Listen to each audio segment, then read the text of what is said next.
아칸소주의 유레카 스프링스에 있는 크레센트 호텔은 자사 광고에 홍보할 정도로 유령이 많이 나오는 호텔로 알려져 있습니다. 이 지역은 당시 치유의 물이라 소문났던 60개 이상의 온천수로 인해서 다양한 질병에 시달리던 사람들로 넘쳐났고 수천 명의 관광객이 방문했습니다. 1886년 부자들과 유명인들을 위한 고급 휴양지로 지어진 크레센트 호텔은 점점 운영이 힘들어지면서 자금난에 시달리게 되었고 긴 비수기 동안 할 수 있는 사업이 필요했습니다. 그래서 기회가 없었던 젊은 여성들의 교육을 위해서 몇 년 동안 여학교로 이용되었습니다.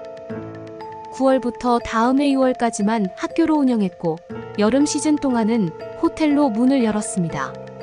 하지만 1934년 대공황으로 인해서 경제가 어려워지자 호텔은 완전히 문을 닫게 되었습니다. 그러던 1937년 새로운 소유주인 노먼 베이커가 이곳을 구입하여 병원 겸 휴양지로 개조해버렸습니다. 여기서 우린 노먼 베이커를 꼭 알아야 합니다. 아이오와주에서 지냈던 그는 전직 서커스 단원이었고 새로운 종류의 오르간을 발명하게 되면서 백만장자 사업가로서 라디오 방송국과 잡지사를 가진 지역사회에서 저명한 인물이죠. 그러나 이득이 없으면 결코 아무것도 하지 않았고 인지도가 높아지면서 사람들에게 거짓말과 선동을 일삼는 독설가가 되기 시작합니다. 1929년 찰스 오지아스라는 돌팔이 의사를 알게 되면서 그 의사가 개발했다는 가짜 암치료제로 암 환자들에게 돈을 받는 것을 보게 됩니다. 그 당시엔 암치료법이 없었기 때문에 연방규제나 감독 없이도 거의 모든 사람이 암치료법을 찾았다고 주장할 수 있는 시기였죠. 베이커는 정식 외과 의사들을 절단기라고 표현하며 비난하고 자신은 비수술적인 치료법을 개발했다고 거짓말하기 시작합니다. 의학교육을 전혀 받지 않았음에도 불구하고 자신을 의사라고 소개했습니다. 그런 다음 찰스 오지아스가 개발한 강장제에 수박씨, 옥수수 수염, 물 등을 섞어서 암치료약이라며 판매하기 시작합니다. 그리고 자신을 도와줄 암 환자 5명을 자원봉사자로 지원받습니다. 하지만 환자들은 1년 이내에 전부 사망했고 베이커는 결과를 은폐한 후 자신의 잡지를 통해 환자들을 치료했다고 거짓말하면서 방사선과 같은 치료법은 쓸모없다며 기사를 냅니다. 또한 오지아스 의사의 치료제에 대한 특허를 취득하고 돌팔이 의사도 고용하면서 베이커 연구소라는 의료재단을 창립합니다. 그리고는 자신의 라디오와 잡지사를 통해서 비수술적인 치료법이 있다고 자신이 만든 암 치료제를 광고합니다. 그 결과 그의 연구소는 매일같이 새로운 환자들이 찾아왔습니다. 그러나 지속되는 사망사고와 면허 없이 의료행위를 한 혐의로 지역사회에서 쫓겨나고 말죠. 기소되기 전에 도망치기로 한 베이커는 아이오와주를 떠나 멕시코로 넘어갑니다. 그 후 여러 곳을 거친 이후에 아칸소주로 와서 크레센트 호텔을 구입하게 된 것이죠. 하지만 베이커는 정신을 못 차리고 그곳에서 또 동일한 의료 사기를 자행하기 시작합니다. 베이커는 크레센트 병원을 오픈하고 모든 질병과 암 환자들을 위한 요양소로 홍보하며 자신의 새로운 건강 리조트를 광고했습니다. 그는 관리자인 척하면서 병원에서 고용한 직원 중 광부 출신의 한 남성을 의사로 둔갑시켰습니다. 또한 간호사들도 고용했는데 교육도 받지 않고 주사까지 놓을 정도였습니다. 그들은 모두 정식 면허가 없었기 때문에 환자들은 상당히 고통스러웠죠. 환자들은 모두 베이커가 만든 암치료제와 그 지역에서 나오는 천연 샘물을 마실 뿐이었습니다. 또한 정신치료법이라는 최면쇼도 시전했습니다. 마음의 힘으로 몸을 치유한다는 것이었죠. 크레센트 병원엔 정신병동이라고 부르던 3층 구역이 있었습니다. 매우 아프고 악화된 환자들이 죽음에 가까워졌을 땐 3층으로 몰래 옮기고 방에 가두던 용도였죠. 그리고 환자들이 죽으면 그 시신들을 지하실에 있는 영안실로 이동시켜 해부를 했고 표본 샘플을 채취했습니다.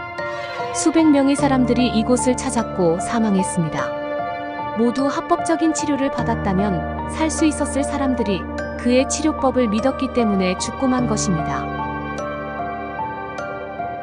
1939년 암치료법이 완전한 사기였음이 밝혀지게 되면서 체포된 베이커는 너무나 가벼운 4년형을 선고받았고 그 후 크레센트 요양소는 문을 닫게 됩니다. 몇 년 후 크레센트 호텔은 4명의 시카고 사업가가 구입하게 됩니다. 다시 우아한 모습으로 변신하며 번성하기 시작했습니다. 하지만 1967년 3월 15일 호텔의 엄청난 화재로 인해서 비극적이게도 대부분이 소실돼 버렸습니다. 그 후로 호텔은 몇 년 동안이나 주인이 여러 번 바뀌게 되면서 수리되고 복원이 이루어졌지만 원래의 웅장함을 회복하지는 못했습니다. 그럼에도 불구하고 수많은 사람들이 휴가와 신혼여행, 결혼식으로 찾아왔습니다. 하지만 이때부터 초자연적 사건이 보고가 되면서 호텔은 기이한 현상이 일어나기 시작했습니다. 1997년 마티와 앨리스 부부가 호텔의 마지막 주인이 되면서 6년 동안 호텔 객실에 복원 작업과 개조 작업을 거치고 크레센트 호텔 앤드 스파로 불리며 현재까지 유지되어 오고 있습니다.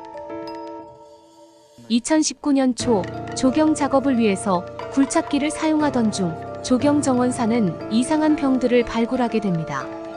그것은 베이커가 그의 직원에게 파묻으라고 시켰던 기적 치료에 관한 약품과 유리병에 담겨있는 신체 부위의 쓰레기장이었습니다.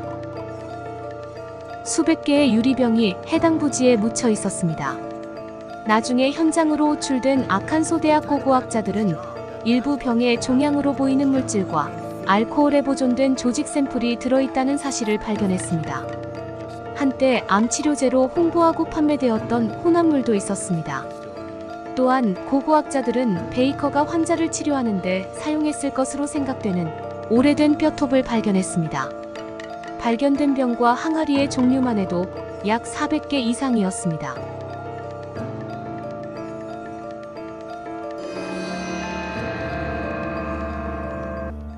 이 호텔 218호실엔 가장 오래되고 유명한 마이클이란 유령이 있습니다.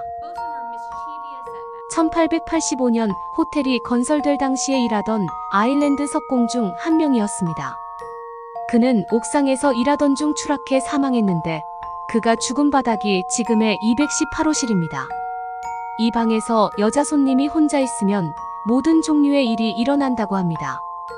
손님들은 욕실 거울에서 손이 나오는 것, 천장에서 떨어지는 남자의 비명 소리, 문이 쾅 닫히고 다시 열리지 않는 것 등을 목격했습니다. 이 방은 호텔에서의 영적 활동이 가장 많은 것으로 입증되었으며 많은 사람들의 관심을 끌었습니다. 보고된 유령 목격과 증언으로 인해서 수십 년간 TV, 영화 제작진들을 끌어들였습니다. 두 번째로 유령이 많이 나오는 방은 419호실입니다. 직원들 말에 따르면 419호실엔 테오도라라는 간호사 유령이 있습니다. 그녀는 노먼 베이커의 수석 간호사였다고 합니다. 그 영혼은 나이든 여성이었고 물건을 정리하는 것처럼 보인다 합니다. 호텔 식당에서 많은 직원들은 빅토리아 시대 드레스를 입고 있는 장난기 많은 영혼들과 마주쳤습니다. 또한 식당이 문을 닫은 동안 의자와 크리스마스 트리 장식품들이 한쪽 끝에서 반대편으로 이동해 있는 것을 발견했습니다. 또 다른 시간에는 여종업원이 식당에서 부엌으로 가는 문 사이에 있는 거대한 거울을 보게 됐는데 빅토리아 시대 의상을 입은 남녀가 결혼식 때처럼 서로 마주보고 있었습니다. 신랑은 돌아서서 여종업원과 눈을 마주쳤고 그 후 커플은 사라졌습니다. 여종업원은 이 사건 직후 호텔을 그만두었습니다. 3층에선 흰옷을 입은 간호사가 간이 침대를 밀고 있는 모습이 자주 목격된다고 합니다. 베이커의 옛 영안실에서 거주하던 간호사로 호텔 복도에서 삐걱거리고 덜거덕거리는 소리를 내는 것으로 알려져 있습니다. 한 호텔 직원은 모든 세탁기와 건조기가 한밤중에 불가사의하게 켜지는 것을 목격했습니다. 세탁실은 아직도 부검대와 냉동고가 보존돼 있는 옛 영안실 옆에 위치해 있습니다. 호텔 다이닝룸에는 많은 사람들이 1890년대 무도회 복장을 하고 이른 새벽 시간에 방 주위를 맴돌고 있는 모습을 본 적이 있습니다. 또 다른 보고서에 따르면 19세기 신사가 창문 근처 테이블에 앉아 있는 모습이 목격되었습니다. 다가가자 그는 어젯밤에 여기에서 가장 아름다운 여성을 보았고 그녀가 돌아오기를 기다리고 있습니다 라고 말했다 합니다. 호텔 요리사인 스티브 게리스는 어느 날 아침 주방에서 야채를 자르고 요리를 하던 중 옛날 스타일의 옷을 입고 안경을 낀 어린 소년이 주방을 뛰어다니는 것을 보았습니다. 또 다른 아침엔 하루의 준비를 시작하기 위해 불을 켜자 냄비와 프라이팬 일부가 떨어졌다고 합니다. 주황색 얼룩 무늬의 모리스는 1970년대 호텔의 간판 고양이이자 총지배인으로 알려졌습니다. 고양이가 세상을 떠났을 땐 80명이 넘는 사람들이 장례식에 참석했습니다. 오늘날에도 손님들은 모리스가 다리에 마찰을 일으키는 느낌을 여전히 느낄 수 있다고 말합니다. 호텔을 인수한 마티 부부는 수년에 걸쳐 손님들의 유령 목격과 초자연적 활동이 보고됨에 따라 2005년에 국제적으로 인정받는 2명의 영매를 고용하여 건물을 탐색했었습니다. 영매들이 말에 따르면 죽은 자의 영혼이 지나가는 포탈을 발견했으며 병원 영안실이었던 곳 꼭대기에 위치해 있다고 했습니다. 그리고 유령과 같은 존재들이 많이 접근한다고 밝혔습니다. 2015년 당시 호텔 총지배인인 잭과 유령 투어 매니저인 키스의 이야기에 따르면 키스가 야간 투어에서 반복적으로 발생하는 현상에 대해서 대화를 하기 위해 내게 왔습니다.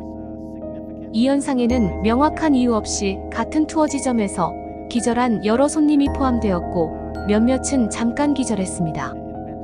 그런 다음 키스는 위치를 설명했고 그곳은 영매가 말해준 포털로 확인된 지점이었습니다.